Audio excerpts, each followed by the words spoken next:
American နိုင်ငံချင်းလို့ရတဲ့ VPN ချိတ်ကြည့်ပေးခြင်းဖြင့်ကျမတို့ကိုအကူအညီပေးနိုင်ပါတယ်။2025ခုနှစ်မေလ31ရက်နေ့ည9နာရီအချိန်ထုတ်ပြန်ချက်ဘင်္ဂလားပင်လယ်အော်အခြေအနေကပလီပင်လယ်ပြင်နှင့်ဘင်္ဂလားပင်လယ်အော်တို့တွင်မုတ်တုံလေအားကောင်းနေပါသည်။မနက်ဖြန်မွန်းတည့်ချိန်ထိခန့်မှန်းချက်စကိုင်းတိုင်းဒေသကြီးအောက်ပိုင်းကယားပြည်နယ်နှင့်ရှမ်းပြည်နယ်မြောက်ပိုင်းတို့တွင်နေရာစိတ်စိတ်နှင့်ကြံတိုင်းဒေသကြီးနှင့်ပြည်နယ်တို့တွင်နေရာအနှံ့အပြားမိုးထစ်ချုံရွာပြီးနေပြည်တော်ရန်ကုန်တိုင်းဒေသကြီးမန္တလေးတိုင်းဒေသကြီးပဲခူးတိုင်းဒေသကြီးမကွေးတိုင်းဒေသကြီးစကိုင်းတိုင်းဒေသကြီးဧရာဝတီတိုင်းဒေသကြီးတနင်္သာရီတိုင်းဒေသကြီးကချင်ပြည်နယ်ကရင်ပြည်နယ်ချင်းပြည်နယ်မွန်ပြည်နယ်နှင့်ရခိုင်ပြည်နယ်တို့တွင်နေရာကွက်၍မိုးကြီးနိုင်ပါသည်ရွာရန်ရာနှုန်းပြည့်ဖြစ်ပါသည်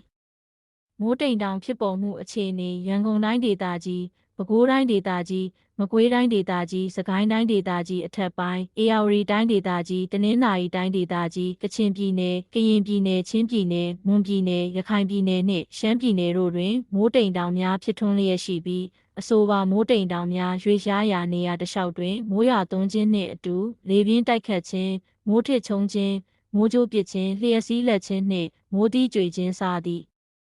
မိုးလေဝသဖြစ်စဉ်များဖြစ်ပေါ်နိုင်ပါသဖြင့်ကြိုတင်သတိပြုနိုင်ပါရန်အကြံပြုအပ်ပါသည်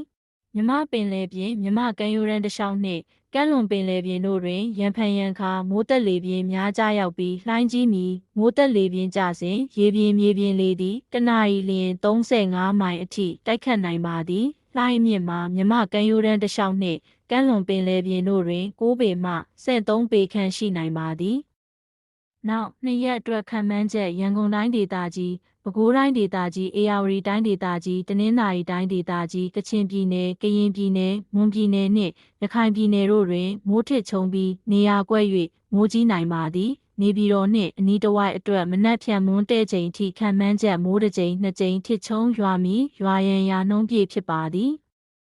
ရန်ကုန်မြို့နှင့်အနီးတစ်ဝိုက်အတွက်မနက်ဖြန်မွန်းတည့်ချိန်အထိခန့်မှန်းချက်မိုးအသင့်တစ်ထစ်ချုံရွာမီရွာရန်ရာနှုန်းပြည့်ဖြစ်ပါသည်ဇွန်လပထမပတ်ဇွန်လ1ရက်မှဇွန်လ14ရက်အထိမိုးလေဝသအခြေအနေကြိုတင်ခန့်မှန်းမေလ30ရက်ည8နာရီခွဲလက်ရှိပင်လယ်ပြင်နှင့်အနောက်တောင်မုတ်တုံလေအခြေအနေဘင်္ဂလားပင်လယ်အော်အရှေ့အလယ်ပိုင်း16.489န90.639တီနေရာရေပြင်ညီအမြင့်တွင်အနောက်တောင်ဘက်မှလေတိုက်နှုန်းတနာရီ25မိုင်ခန့်ရှိနေပြီးအမြင့်ပေ9000တွင်အနောက်တောင်ဘက်မှလေတိုက်နှုန်းတနာရီ35မိုင်အထိရှိနေပါသည်မုတ်တုံလေအားအသင့်တင်မှအားကောင်းနေစေဖြစ်ပါသည်တိမ်ဖြစ်ထွန်းသည့်အခြေအနေတိမ်အမြင့်100နှင့်တိမ်အနိမ့်40အထိဖြစ်ထွန်းလျက်ရှိပါသည်